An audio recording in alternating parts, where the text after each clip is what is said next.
আল্লাহ সুবহানাহু ওয়া তাআলার মহান দরবারে লাখ শুকরিয়া জ্ঞাপন করছি, যিনি আমাদেরকে প্রতি জুমার ন্যায় আজকেও সালাতুল জুমা আদায় করার জন্য মসজিদে আসার এবং বসার তৌফিক এনায়েত করেছেন। এজন্য বলি আলহামদুলিল্লাহ। মুহররম মাসের প্রথম জুমা,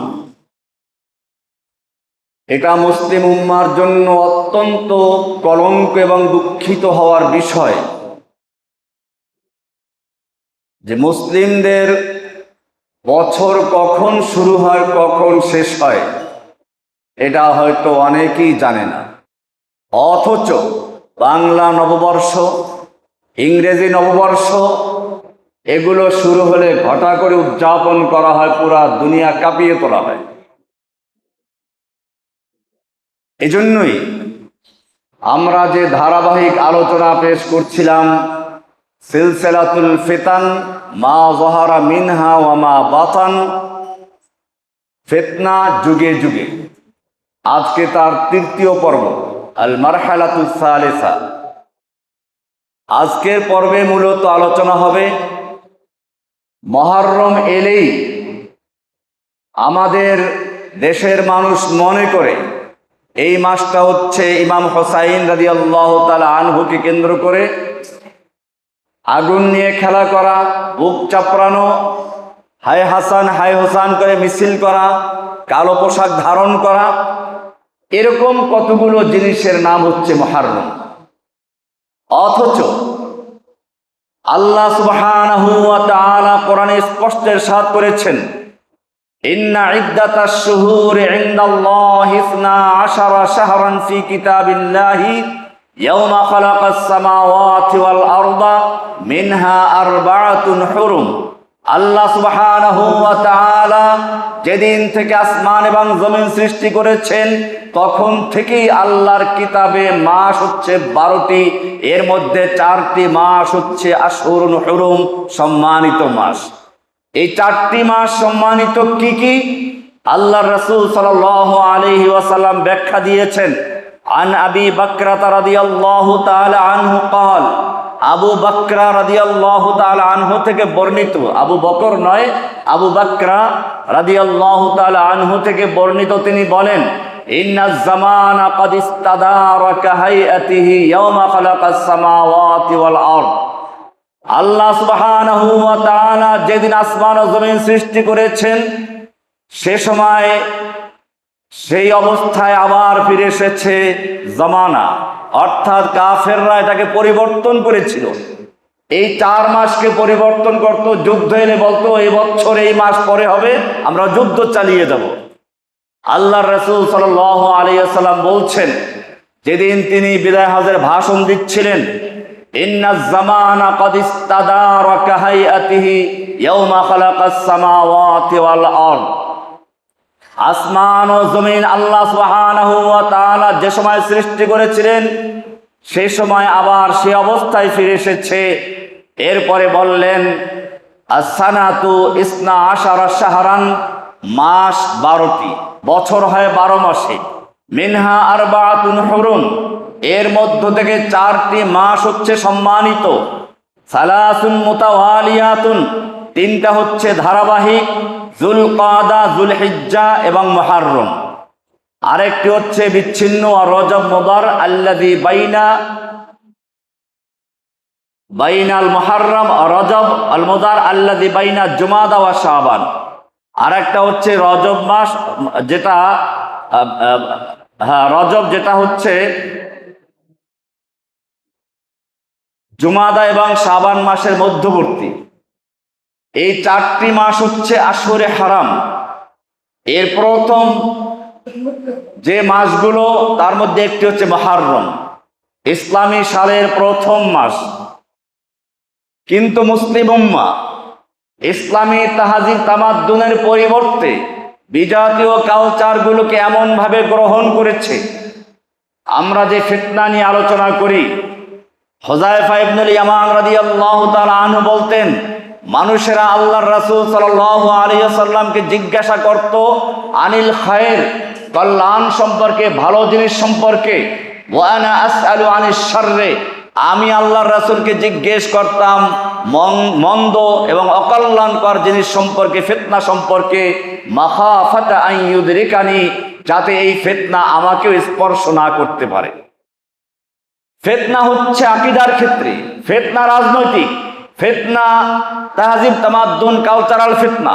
রাজনীতির দিকে তাকালে আমরা দেখি ধর্মনিরপেক্ষতা জঘন্যতম এক ফিতনা, যার মাধ্যমে মানুষের চিন্তা চেতনা আকীদাকে ইসলাম থেকে সরিয়ে একটা ধর্ম নিরপেক্ষতার দিকে নিয়ে যায়। রাজনৈতিক ফিতনার একটি বড় দিক হচ্ছে গণতন্ত্র, যার মূল স্লোগান হচ্ছে সমস্ত ক্ষমতার মালিক জনগণ। এমনি ভাবে রাজনৈতিক ফিতনার আরেকটি হচ্ছে জাতীয়তাবাদ। রাজনৈতিক ফিতনার মধ্যে হচ্ছে রাজতন্ত্র।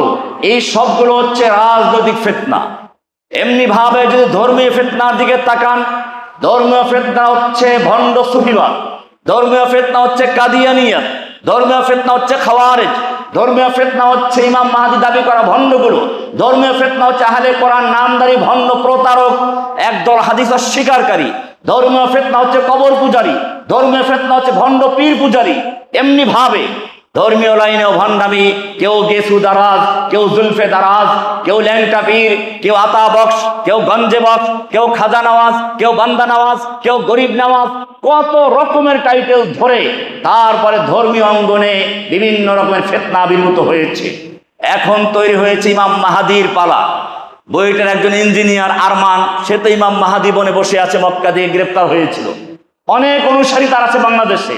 উত্তরবঙ্গে বের হয়েছে একটা ইমাম মাহমুদ, ল্যাংড়া, অশিক্ষিত, কিন্তু তার খপ্পরে অনেক যুবকরা পরে ইমাম মাহাদির সৈনিক বনে বসে আছে।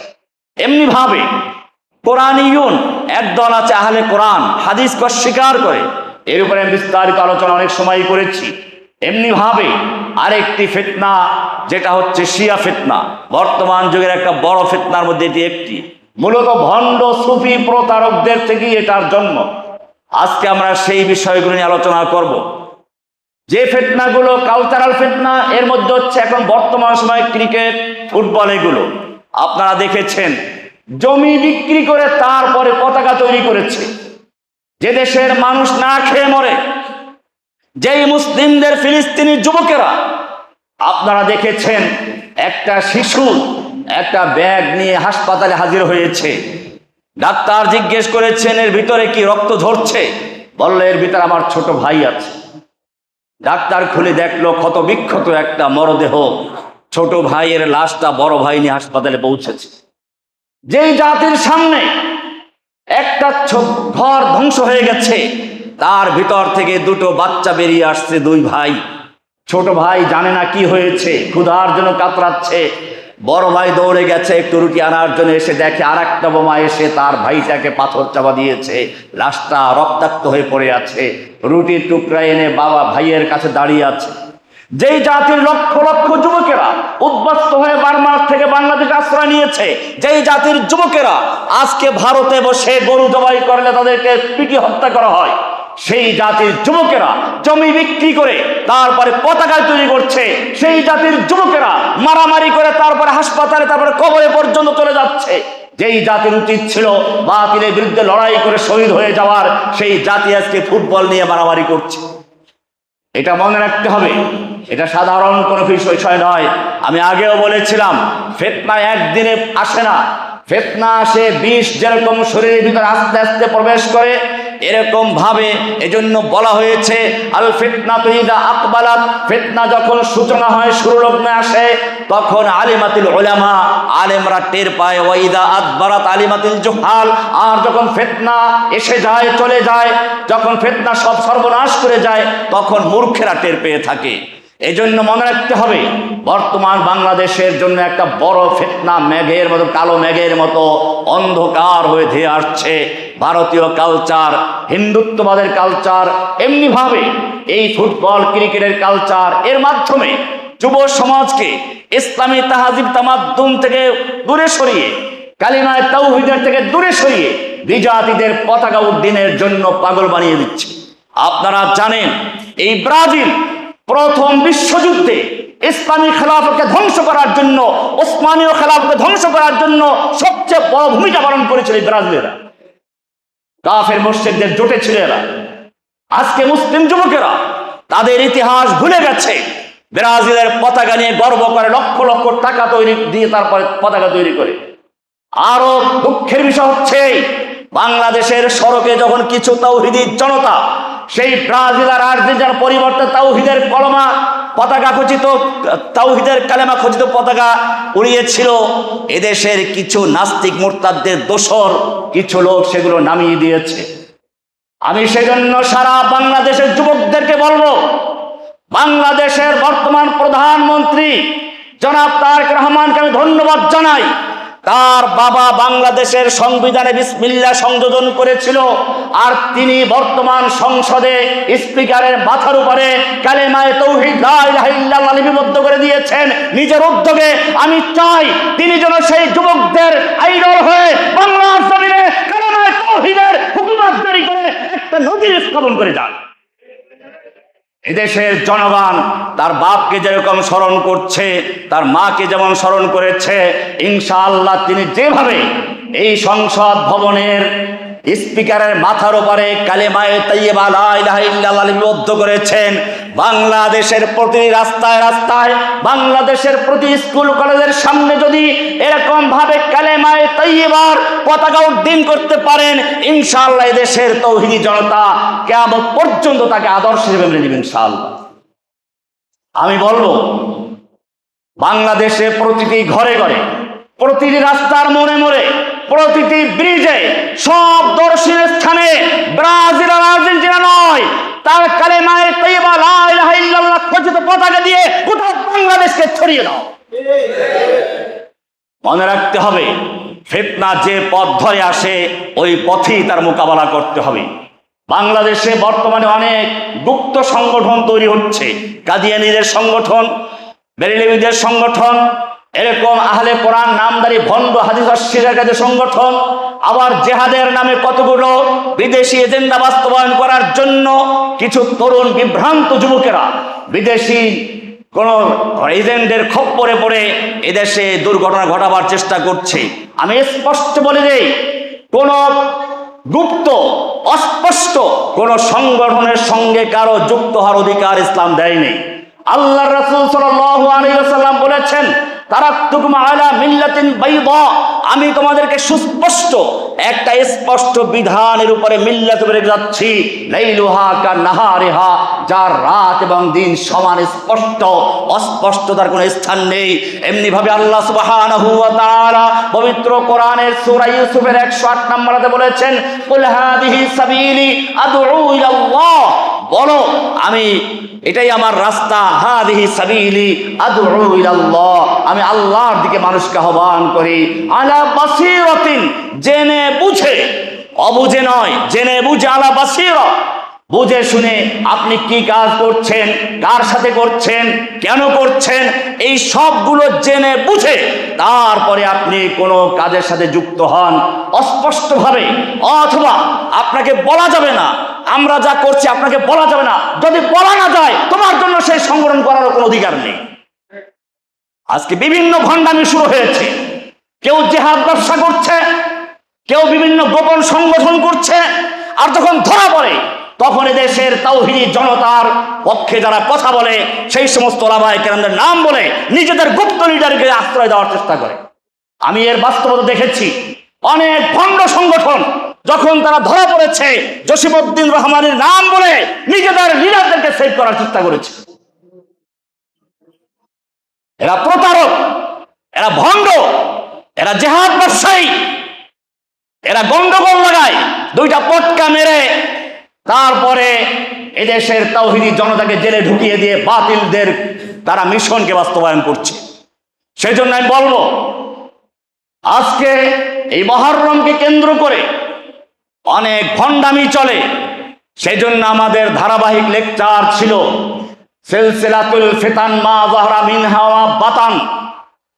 আমরা আলোচনা করেছিলাম ইয়াজিদ থেকে শুরু হয়ে কেন আমিরে মুআবিয়া রাদিয়াল্লাহু তাআলা আনহু শেষ সময় ইয়াজিদকে খলিফা নিযুক্ত করে গেলেন।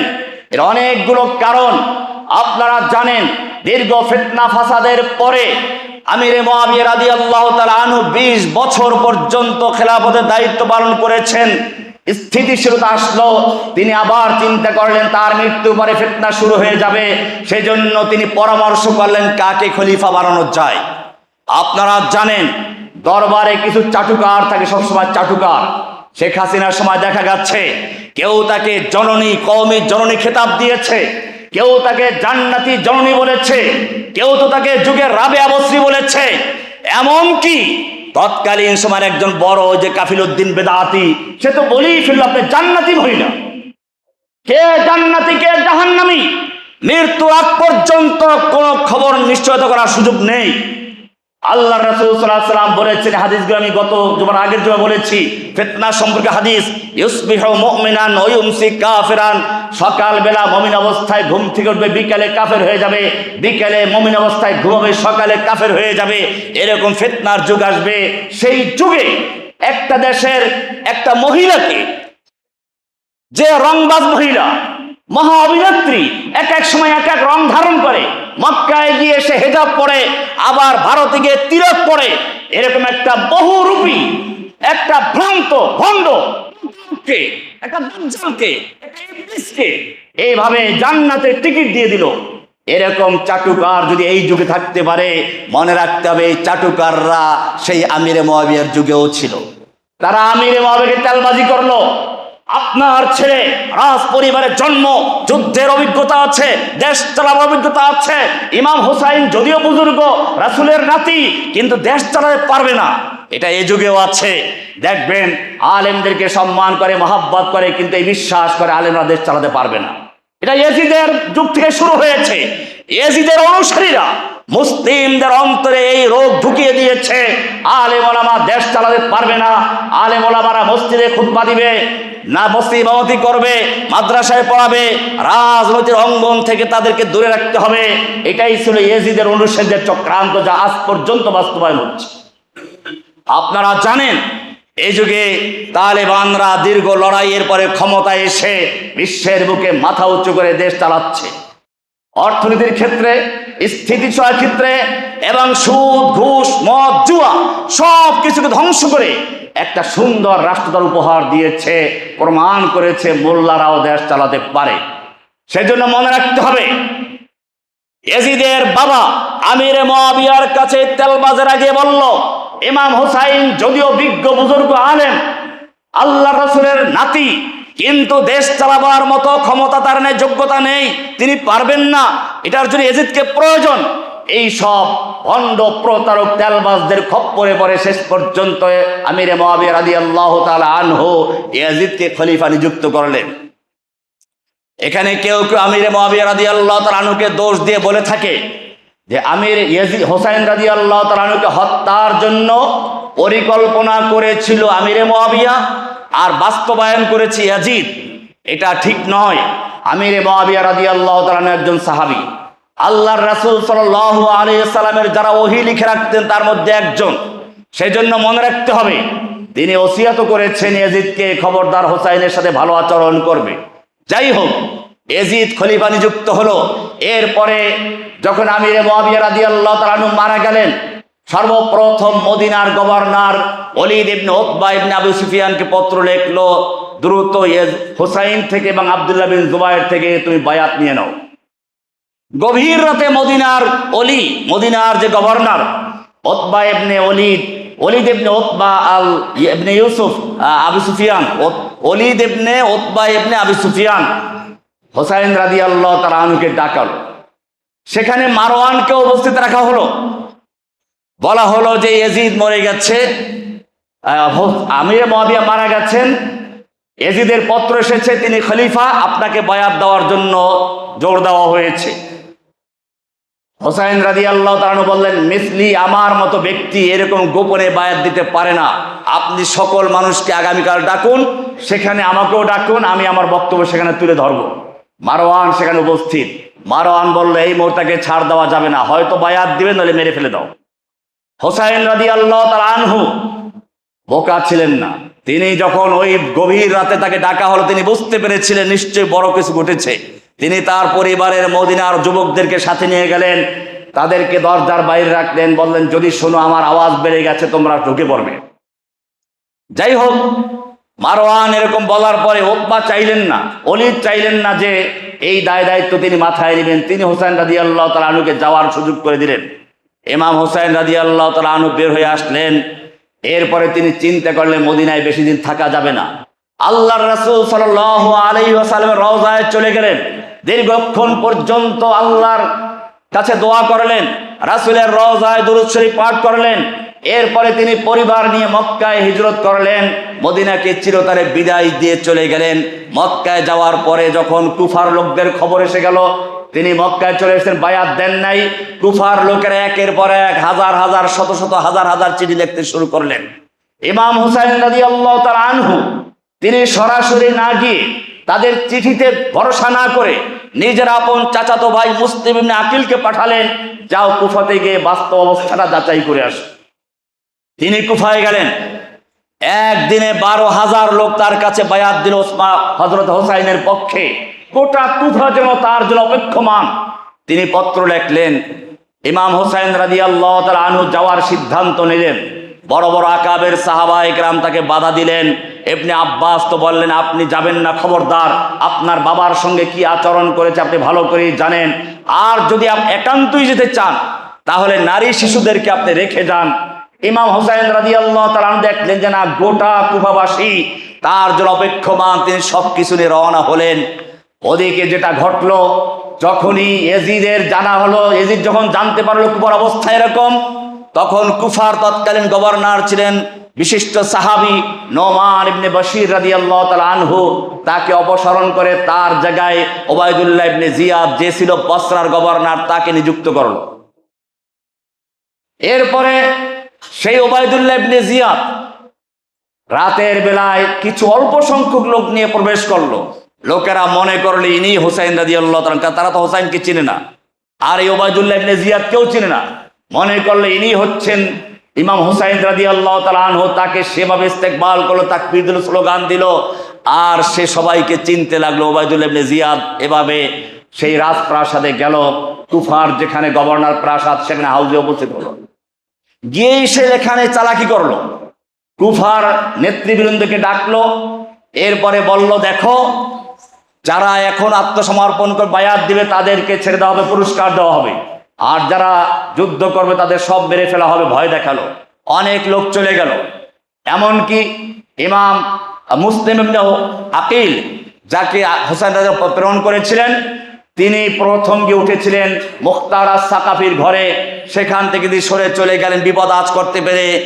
এরপরে তো হানি ইবনে ওরওয়ার ঘরে। হানি ইবনে ওরওয়া একজন সম্ভ্রান্ত ব্যক্তি ছিলেন। এজিদ মুসলিম ইবনে আকিলের সন্ধান পাওয়ার জন্য একজন গোয়েন্দা লাগালো। সে বাহ্যিকভাবে মুসলিমের একজন ভক্ত হলো, হোসাইনের ভক্ত হলো। দাড়ি টুপিওয়ালা সুন্দর আছে যারা আমাদের সমাজে গোয়েন্দাগিরি করে, পুলিশের মধ্যে অনেক আছে এরকম। এই জন্য বলা হয় পুলিশের দাড়ি আর নদীর পাড়ের বাড়ি দেখে তুমি আশ্বস্ত হইও না। নদীর পাড়ের বাড়ি যে কোনো সময় ভেঙে যেতে পারে, আর পুলিশের দাড়ি যে কোনো সময় পরিষ্কার হয়ে যেতে পারে। সব পুলিশ না অবশ্য, কিছু পুলিশ দেখেছি আমি, জেলখানায় পেয়েছি দাড়ি কামানো। অনেক পুলিশ পেয়েছি যারা আমাদেরকে জান দিয়ে ভালোবাসত।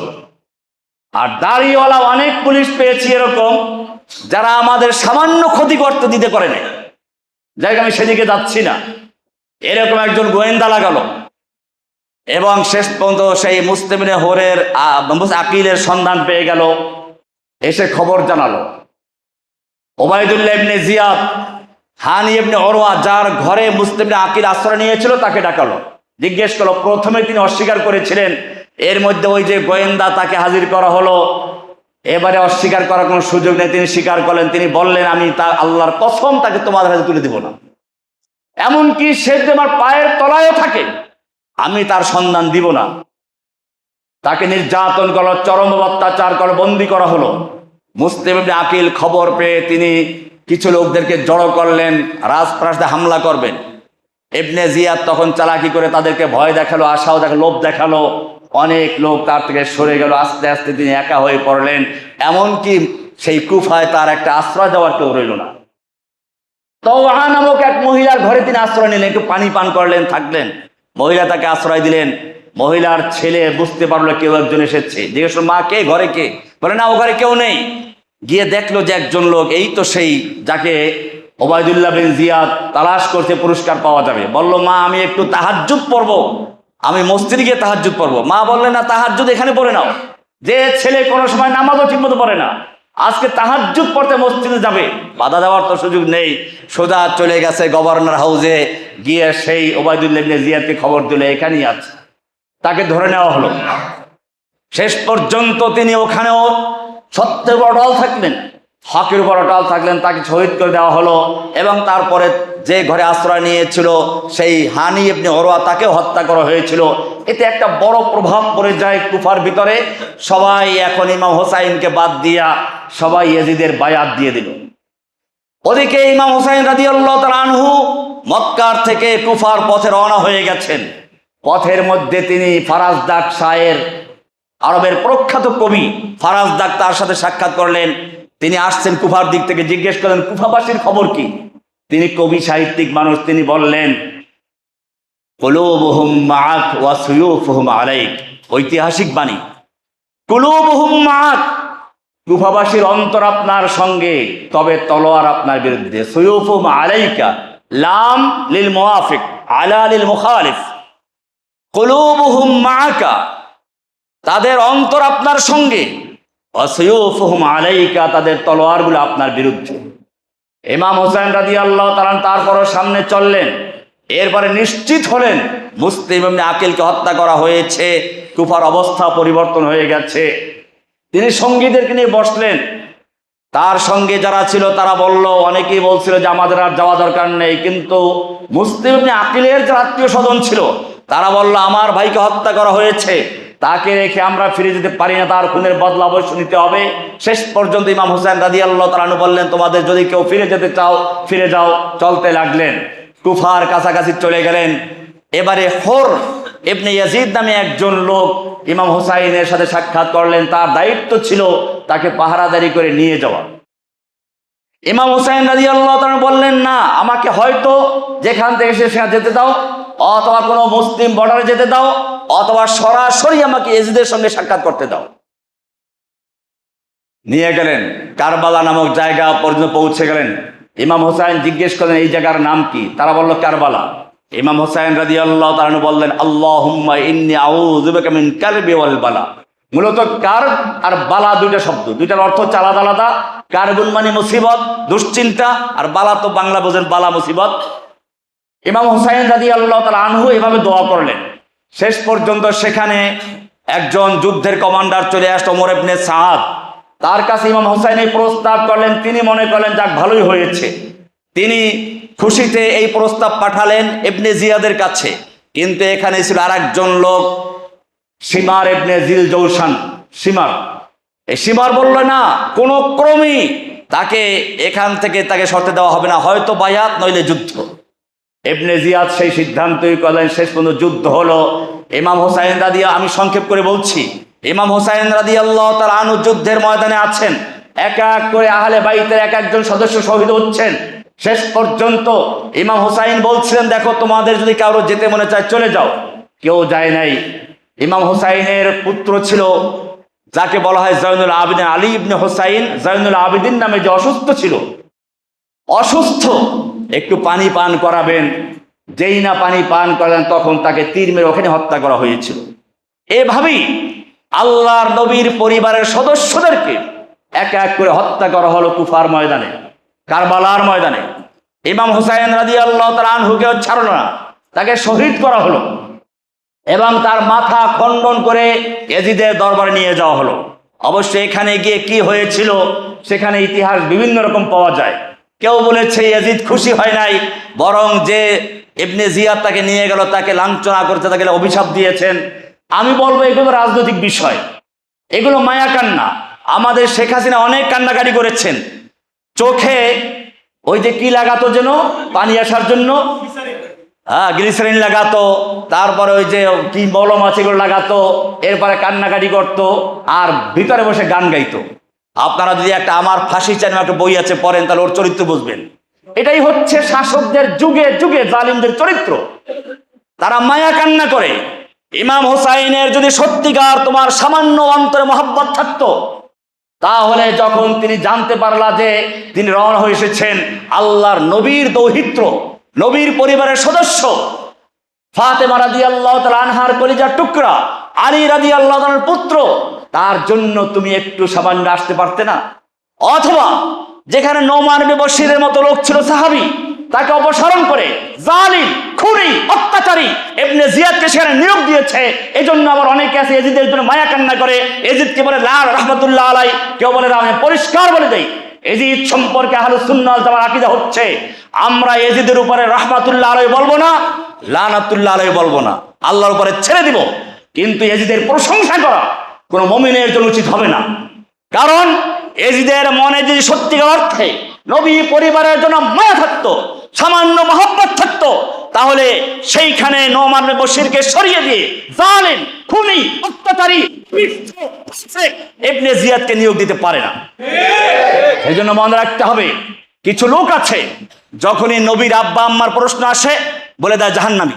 ঠিক আছে, হাদিসে আছে জাহান্নামী, একটা হাদিস আছে এরকম। ওটা একটা প্রশ্ন উত্তর বলেছিল। একজনে প্রশ্ন করেছিল, ইয়া রাসূলুল্লাহ আমার আব্বা কোথায়, জাহিলি যুগে মারা গেছে, বলছে জাহান্নামী। তো বলছে আপনার আব্বা আম্মা কোথায়, তারাও জাহান্নামী। এটা একটা ভিন্ন বিষয় ছিল। কিন্তু মনে রাখবেন, আল্লাহর নবীর নবুয়ত প্রাপ্তির আগে যারা মারা গেছে তাদের ব্যাপারে পরিষ্কার আহলুস সুন্নাহ ওয়াল জামার আকীদা হচ্ছে তাওয়াক্কুফ।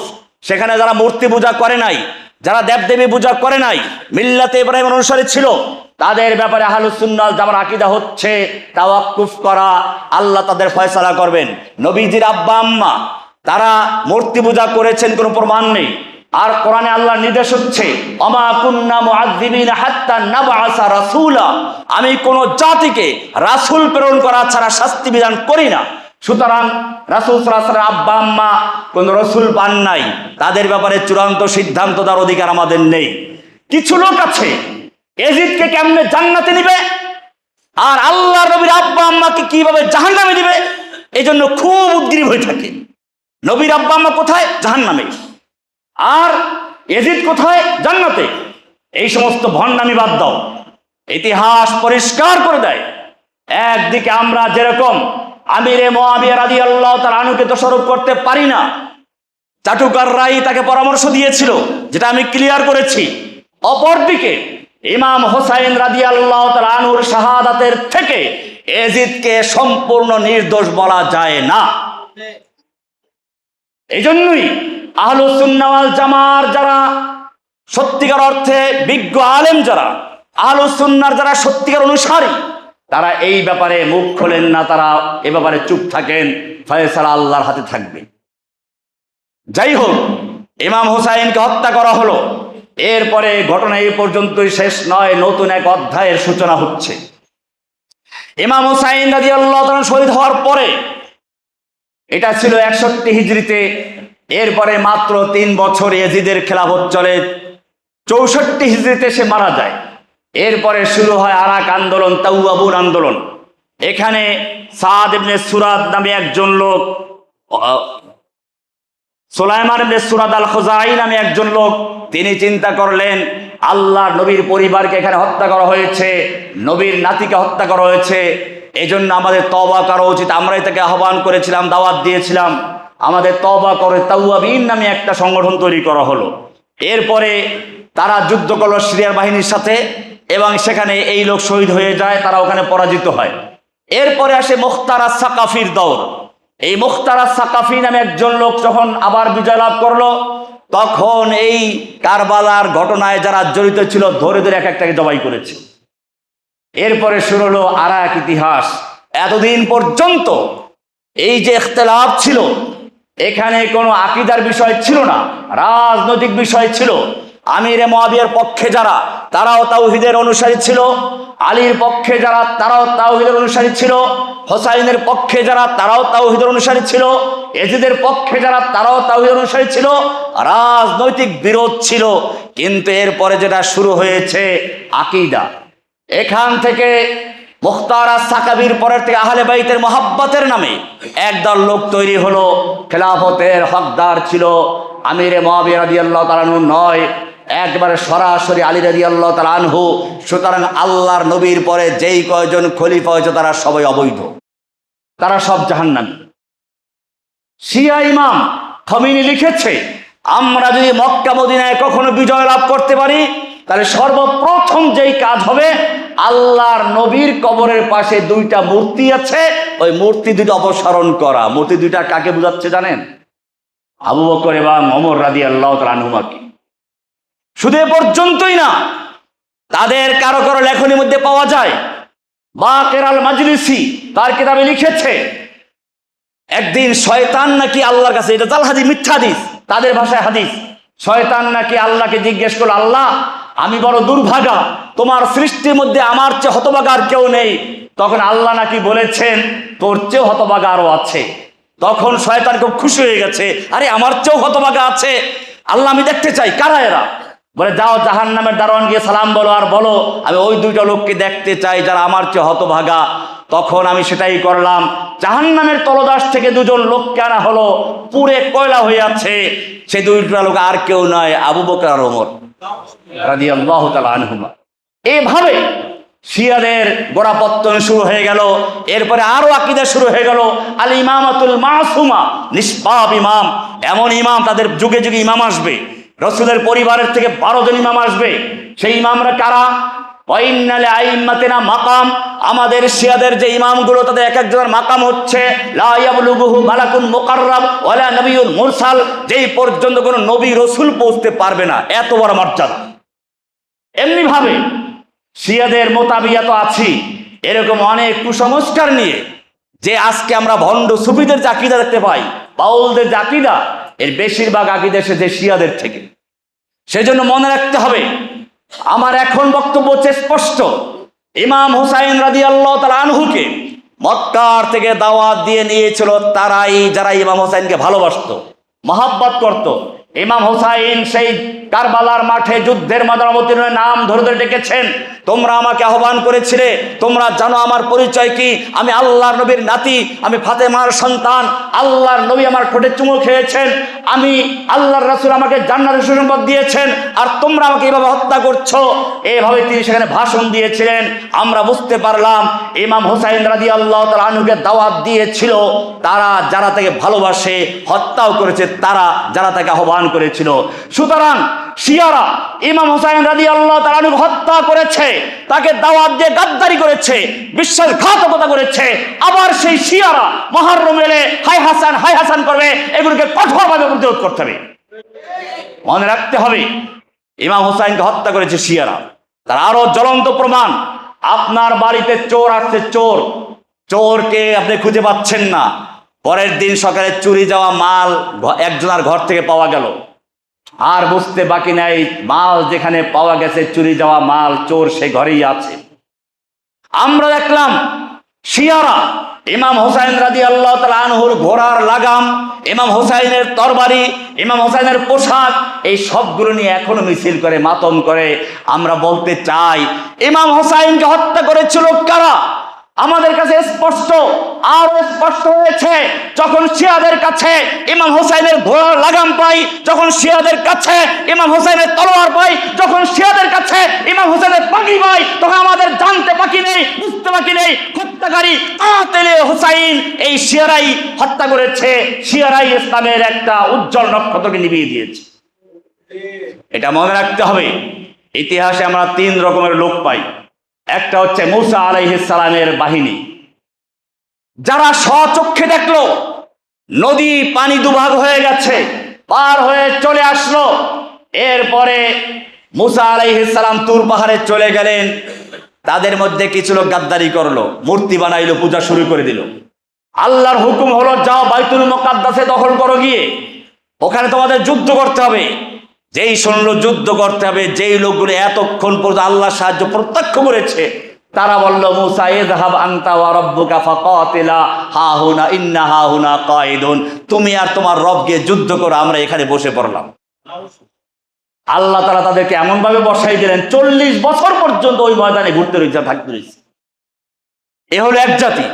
আর এক জাতি আমরা দেখি মুহাম্মদ সাল্লাল্লাহু আলাইহি সাল্লাম যখন বদরের প্রান্তে সাহাবীদের সাথে পরামর্শ করছিলেন, কারণ মদিনাবাসীর সাথে চুক্তি ছিল তারা মদিনায় আল্লাহর নবীকে সাহায্য করবে, বাইরে নয়। এখন তো বাইরে চলে আসছে, যুদ্ধ করার জন্য আসেন না, এসেছিলেন একটা ব্যবসায়ী দলকে রুখে দেওয়ার জন্য। এখন বড় একটা সেনা দলের সাথে যুদ্ধ হচ্ছে, সশস্ত্র সৈন্যদের সাথে। তিনি পরামর্শ করলেন, বারবার ইঙ্গিত ছিল আনসারদের প্রতি। আনসারদের সর্দার তখন দাঁড়িয়ে বলেছিল, ইয়া রাসূলুল্লাহ, আপনাকে আমরা আল্লাহর রাসূল বিশ্বাস করেছি, আপনার প্রতি নাজিলকৃত কিতাবের প্রতি ঈমান এনেছি, আমরা তাওহীদে বিশ্বাসী, আপনার প্রতি ঈমান এনেছি। আপনি যদি আমাদের উত্তাল সমুদ্রে ঝাঁপ দিতে বলেন আমরা তাই করব। অবশ্য বিষয়টা আপনার হাতে, আপনি যে সিদ্ধান্ত নেবেন তাই হবে। আপনি আমাদেরকে আপনার ডানে পাবেন, বামে পাবেন, সামনে পাবেন, পিছনে পাবেন। আল্লাহর কসম, আমাদের একজন লোক জীবিত থাকা পর্যন্ত আপনার গায়ে একটা তীর বিদ্ধ হতে পারবেন। ইমাম হুসাইনের সঙ্গেও যারা ছিলেন, বারবার তিনি বিদায় দেওয়ার চেষ্টা করেছিলেন, কেউ তাকে ছেড়ে চলে যায় নাই। এ হলো আর এক ধরনের সাথী। আর এক দল দেখতে পাই গাদ্দার, যেই গাদ্দার গুলো অতি উৎসাহী, অতি আবেগী, অবিবেচক, কোনো কিছু জানে না, একেবারে আবেগে এখনই যুদ্ধ শুরু করতে হবে, জাহাজ শুরু করতে হবে, পটকা মারা শুরু করে দেয়, জাহাজ শুরু করে দেয়। এরপরে যখন ধরা পড়ে তখন আর কিছু জানার শখ, তখন তারা, ওরা পুলিশ যেভাবে শিখিয়ে দেয় সেভাবে কিছু নাম বলতে থাকে। এমন এমন ঘটনা ঘটেছে যেই সম্পর্কে আমার আদৌ জানা নেই, অথচ চাক্ষুষ সাক্ষী আমাদের লিডার জসিমউদ্দিন রহমানী। আপনারা জানেন, সেজন্য গোটা বিশ্ব আমাকে নিয়ে যেভাবে তোলপাড় করেছে। আমি যখন বের হয়ে আসি, যখন নাকি সরকার পরিবর্তন বের হলাম, তখন আপনারা জানেন বিভিন্ন বিদেশি মাধ্যমগুলো, বিশেষ করে প্রতিবেশী একটা রাষ্ট্রের গণমাধ্যমগুলো কত তোলপাড় করেছে, ছোটা লাদেন নিকাল গিয়া, ছোট লাদেন বের হয়ে গেছে। আমাদের মনে রাখতে হবে, আমাদের মনে রাখতে হবে, আমরা ইমাম হুসাইন রাদিয়াল্লাহু তাআলা আনহুর যারা দাওয়াত দিয়ে গাদ্দারি করে তাদের মতো নয়, বরং তার সঙ্গে যারা থেকে এক এক করে যুদ্ধ করে শহীদ হয়েছে, যারা আল্লাহর নবীর সঙ্গে যারা যুদ্ধ করে শহীদ হয়েছে, আমরা বাংলার জমিনের জন্য, এদেশে ইসলামকে টিকে রাখার জন্য, ইসলামকে বিজয়ের জন্য,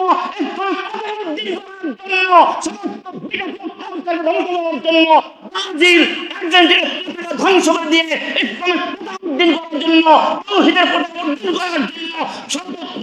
ইসলামের জন্য ইমাম হুসাইনের সঙ্গীদের মতো এক এক করে জীবন দেব, তারপরে 1 ইঞ্চি তুমি ছাড়বো না ইনশাআল্লাহ। মনে রাখতে হবে, বাংলাদেশের দিকে অনেক শকুনের নজর পড়েছে, শকুনের নজর। আমরা স্পষ্ট করে বলতে চাই, আমরা যে কোনো রাষ্ট্রের সঙ্গে সদাচরণ চাই, ভালো ব্যবহার করতে চাই। আমরা যুদ্ধ চাই না, আমরা সন্ত্রাসী নই, আমরা শান্তি চাই। প্রতিবেশীর সঙ্গে কিভাবে আচরণ করতে হয় আমাদের আল্লাহর হাবিব তা শিক্ষা দিয়েছেন, কোরআন সুন্নাহ আমাদেরকে জানিয়ে দিয়েছে।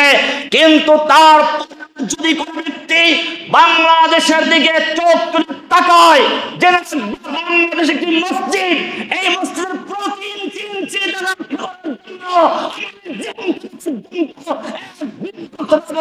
জায়গা ইনশাআল্লাহ। বাংলাদেশের দিকে যদি কোনো ব্যক্তি চোখ তুলে তাকায়, সে চোখ উপড়ে ফেলা হবে। যদি কোনো ব্যক্তি হাত সম্প্রসারণ করে, হাত কেটে ফেলা হবে। কোনো পা পড়ায়, পা ভেঙে চুরমার করে দেওয়া হবে। আপনারা জানেন, বাংলাদেশের দিকে পুশব্যাকের নামে অনেক নির্যাতিত, নিপীড়িত মুসলিমদেরকে ঠেলে দেওয়া হচ্ছে। এই জন্য মনে রাখতে হবে, আমি মুসলিম যুবকদেরকে বলবো, আর ক্রিকেটের ময়দানে নয়, ফুটবল নিয়ে মাতামাতি নয়। জেনে রাখবে, খেলাধুলা জায়েজ আছে, তবে কোন খেলাধুলা? আল্লাহর রাসূল সাল্লাল্লাহু আলাইহি ওয়াসাল্লাম বলেছেন, লা সাবাকা ইল্লা ফি খুফফিন আও হাফির নাসদিন। যদি খেলাধুলা করতে চাও তাহলে তীর চালানো শিখো, তীর নিক্ষেপ করা শিখো, প্রতিযোগিতা করো, এটা জায়েজ আছে, অর্থাৎ ইসলামী যুদ্ধের জন্য। ঘোড়া দৌড়ের জন্য ব্যবস্থা করো, জায়েজ আছে, তবে বর্তমান যুগের ঘোড়া নয়, যেই ঘোড়ার প্রতিযোগিতা করতে গিয়ে লক্ষ লক্ষ টাকার জুয়া ধরা হয়। আল্লাহ রাসূল সাল্লাল্লাহু আলাইহি ওয়াসাল্লাম বলেছেন, উটের দৌড় জায়েজ, কারণ হচ্ছে এই ঘোড়া, উট, তীর এগুলো যুদ্ধের ময়দানের জন্য, প্রশিক্ষণের জন্য প্রয়োজন আছে। সেজন্য ইসলামের স্পষ্ট নীতি আছে, যেই খেলাধুলা শুধুমাত্র শরীর চর্চার জন্য, শক্তি বৃদ্ধির জন্য, সুস্থ থাকার জন্য, সেটা জায়েজ। যেখানে কোনো জুয়া নেই সেটা জায়েজ। ফুটবল যদি দুজনে মিলে খেলে কোনো সমস্যা নেই, কিন্তু যদি ফুটবল খেলতে গিয়ে হাফ প্যান্ট পরতে হয়, ফরস্তর করতে হয়, আর ক্রিকেট খেলতে গিয়ে টাকনুগিরার নিচে পোশাক পরতে হয়, তাহলে সেই খেলা জায়েজ নেই। ওই খেলা জায়েজ নেই যেই খেলার মধ্যে জুয়া থাকে। আল্লাহ সুবহানাহু ওয়া তাআলা পরিষ্কার বলেছেন, ইন্নামা ইউরিদু শাইতানু আন ইউকিয়া বাইনাকুমুল আদাওয়াতা ওয়াল বাগদা ফিল খামরি ওয়াল মাইসির ওয়া ইয়াসুদ্দাকুম আন যিকরিল্লাহি ওয়া আনিস সালাত।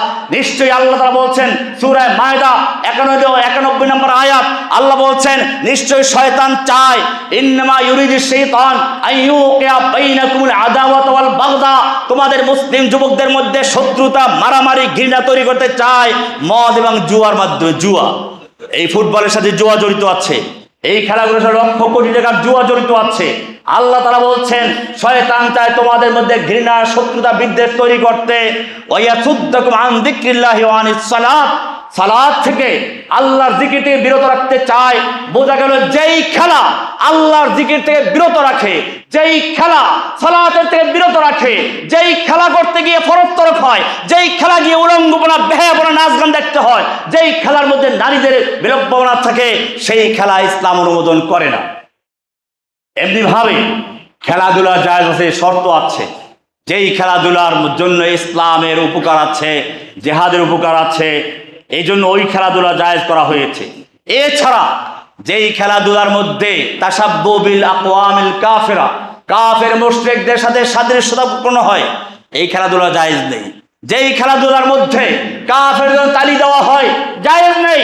আল্লাহর রাসূল সাল্লাল্লাহু আলাইহি ওয়াসাল্লাম বলেছেন, যখন কোন ফাসিক এর প্রশংসা করা হয়, ইযা মুদিহাল ফাসিক, যখন কোন ফাসিকের প্রশংসা করা হয়, তার জন্য তালি বাজানো হয়, তার জন্য খুশি উদযাপন করা হয়, ইহতাজ্জালাহু আরশুর রহমান, আল্লাহর আরশ কেঁপে ওঠে।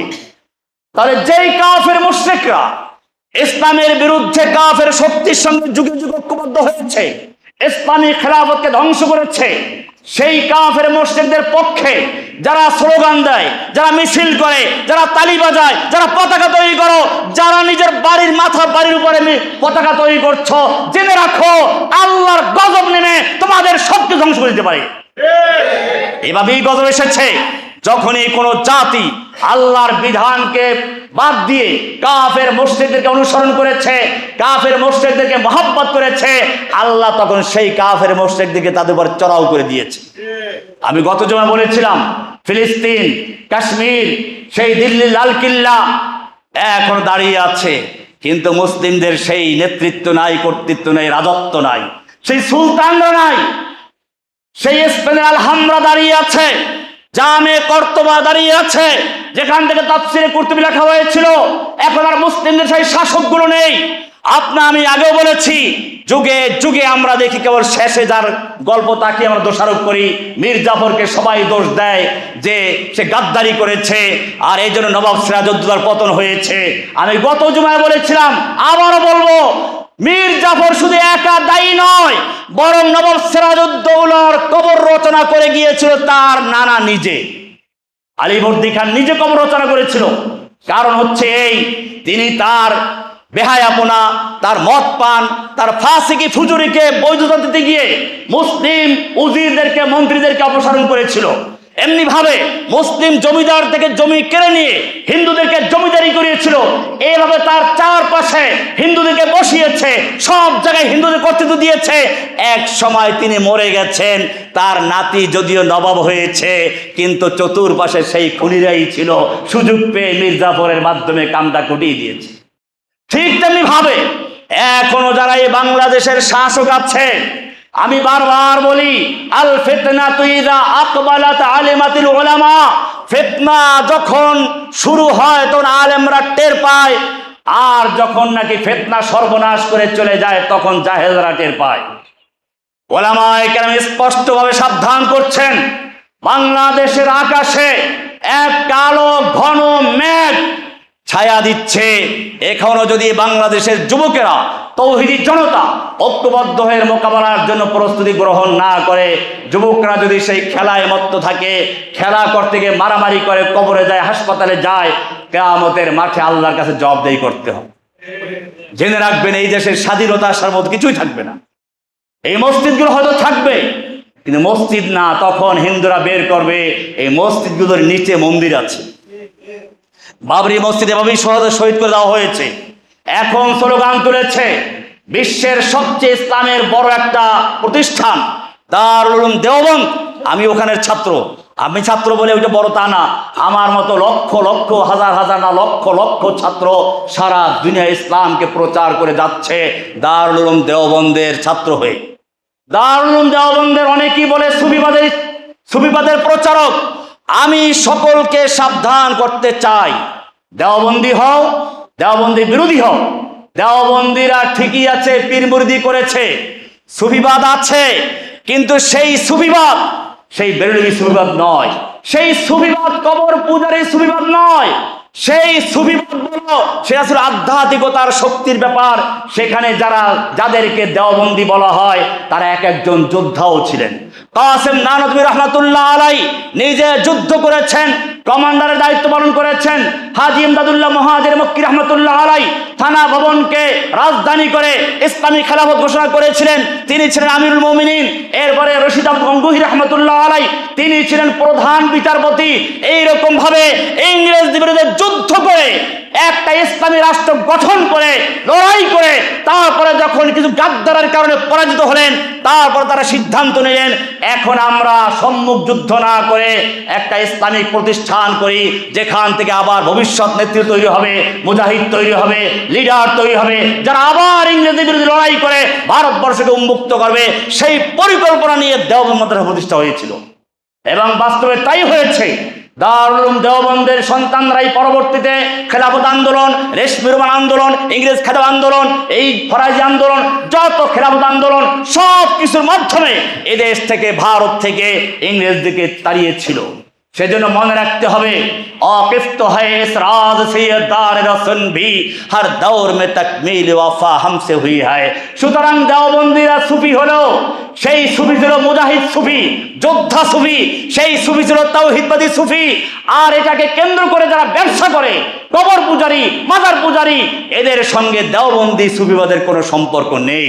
আমি স্পষ্ট বলছি, এই জন্য অনেকে আমাকে মনে করতে পারে যে উনি দেওবন্দি হয়ে কিভাবে আবার সুফিবাদের বিরুদ্ধে বলে। না, আমি দেওবন্দি সুফিবাদের বিরুদ্ধে কথা বলি না।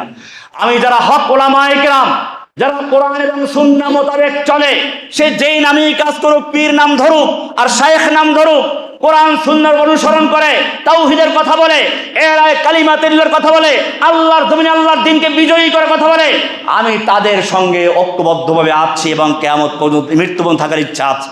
কিন্তু যারা ইসলামের সুফিবাদের নামে আল্লাহর নবীর বদর উহুদ খন্দককে ভুলে যায়, যারা সুফিজমের নামে নফসের জিহাদকে বড় জিহাদ ঘোষণা দিয়ে আল্লাহর নবীর বড় বড় যুদ্ধগুলো, আল্লাহর নবীর জিহাদগুলো, বদরের যুদ্ধ, উহুদের যুদ্ধ, আল্লাহর নবীর দান দান শহীদ করার যুদ্ধকে বিতর্কিত করে দেয়, যারা ইসলামের সমালোচনা করে, আমি সেই সমস্ত সুফিবাদের বিরুদ্ধে অবশ্যই আছি।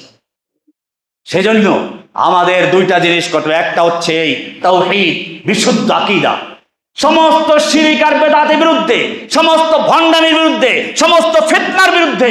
আজকে ফিতনার শেষ জুমা, সেজন্য বলবো ফিতনা হচ্ছে ধর্ম নিরপেক্ষতার ফিতনা, ফিতনা হচ্ছে ডেমোক্রেসি ফিতনা, ফিতনা হচ্ছে জাতীয়তাবাদী ফিতনা, ফিতনা হচ্ছে সুফিজমের ভণ্ডামি ফিতনা, ফিতনা কবরবাদী ফিতনা, ফিতনা হচ্ছে আহলে কোরআনদের ফিতনা, ফিতনা হচ্ছে কাদিয়ানীদের ফিতনা, ফিতনা হচ্ছে ভণ্ড সুফিবাদের ফিতনা, ফিতনা বাউলদের ফিতনা, ফিতনা হচ্ছে ভণ্ড ইমাম মাহদী দাবিদারদের ফিতনা, ফিতনা হচ্ছে ইমাম মাহমুদ নামদারি ভণ্ডদের ফিতনা, ফিতনা হচ্ছে এইভাবে শিয়া নামদারি মুহররম এলে পরে যারা মুহররমের ঐতিহ্যকে ভুলে গিয়ে ভণ্ডামি করে।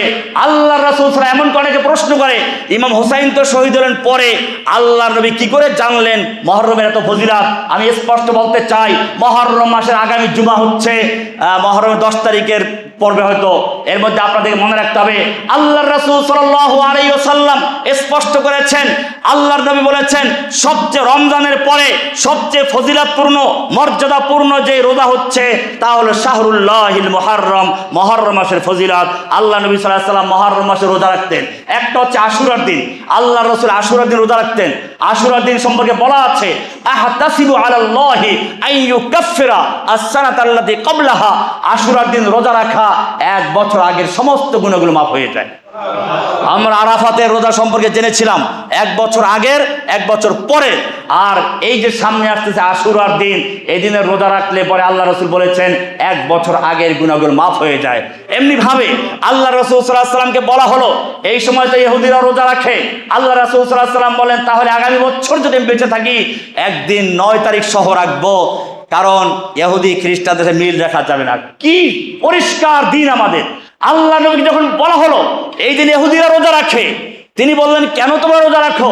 বলে আমরা রোজা রাখি এই দিনেই আল্লাহ তাআলা মূসা আলাইহিস সালামকে নাজাত দিয়েছিলেন, ফেরাউনকে চুবিয়ে মেরেছিলেন, সেই শুকরিয়ার জন্য আল্লাহ রাসূল বলে আনা আহাক্কু বিমূসা, মূসা নবীর অনুসরণ করার ক্ষেত্রে তোমাদের চেয়ে আমি বেশি হকদার। তিনি রোজা রাখলেন না, বললেন আগামী বছর থেকে আল্লাহ বাঁচায় রাখলে একদিন আগে বা একদিন পরে মিলিয়ে রাখবো।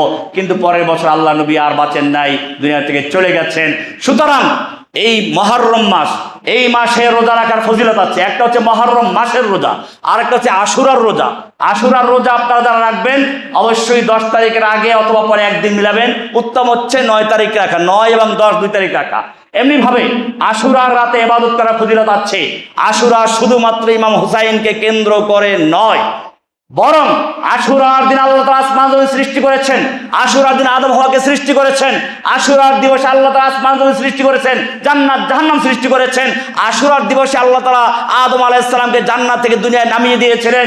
এমনি ভাবে আশুরার দিনে কিয়ামত হবে বলা হয়ে থাকে।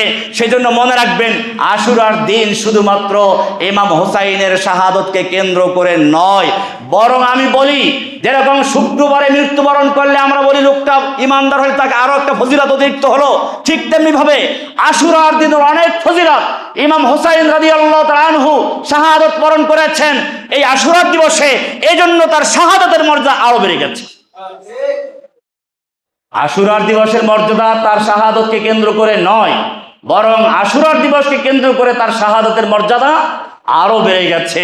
সেই জন্য মনে রাখতে হবে আশুরার দিবস হাই হাসান করার জন্য নয়, আশুরার দিন বুক চাপড়ার জন্য নয়। আল্লাহ রাসূল বলেছেন লাইসা মিন্না মান শাক্কাল জুয়ুবা ওয়া দারাবাল খুদুদা ওয়া দাআ বিদাওয়াল জাহিলিয়া।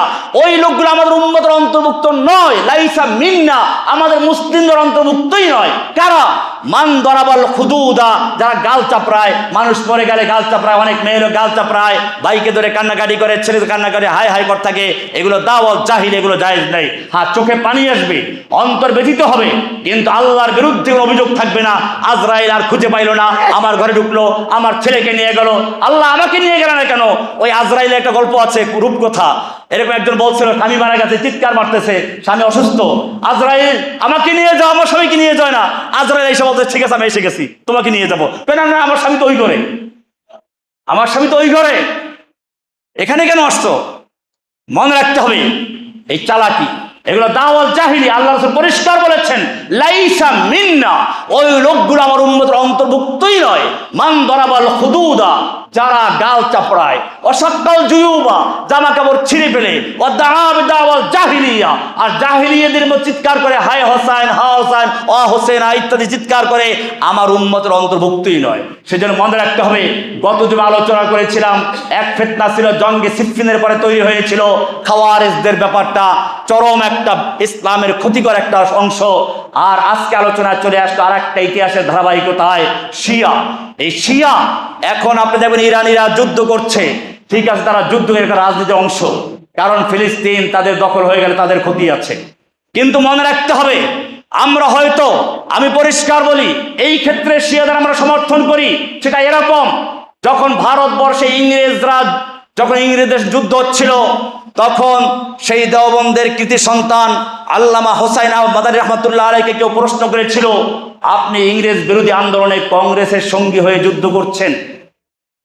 হোসাইন আহমদ মাদানী রহমাতুল্লাহ বলেছিলেন, শুধু কংগ্রেস নয়, আমি যদি দেখি একটা কালো কুকুর একটা সাদা ইংরেজকে ঘেউ ঘেউ করে ধাওয়া করছে, ইংরেজদেরকে ভারত থেকে বিতাড়ন করার জন্য আমি কালো কুত্তার অনুসরণ করব।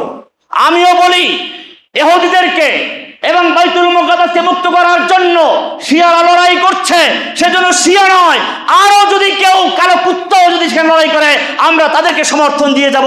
সেই অর্থে আমরা ফিলিস্তিন যুদ্ধে শিয়াদের সমর্থন দিচ্ছি, কিন্তু এর মানে এই নয় যে আকীদার ক্ষেত্রে আমাদের শিয়াদের সাথে আপোষ আছে। শিয়া ইসলামের ইতিহাসে সবচেয়ে চরম বিশ্বাসঘাতক একটা জাতির নাম। শিয়া ইমাম হোসাইনকে হত্যা করেছে, শিয়া যুগে যুগে ইসলামকে ধ্বংস করেছে, এখনো মুসলিম ঐক্য ধ্বংস করার জন্য, আরব মুসলিমদেরকে ধ্বংস করার জন্য এই শিয়ারা কাজ করে যাচ্ছে। সেজন্য শিয়াদের থেকে সাবধান, সাবধান যুবকেরা। আজকে আরব দেশের যুবকরা পর্যন্ত নিজেদের কালচার ভুলে গেছে, এই জার্সি পাই গায়ে দিয়ে তারপর নামাজ পড়তে যায়। কত জঘন্য!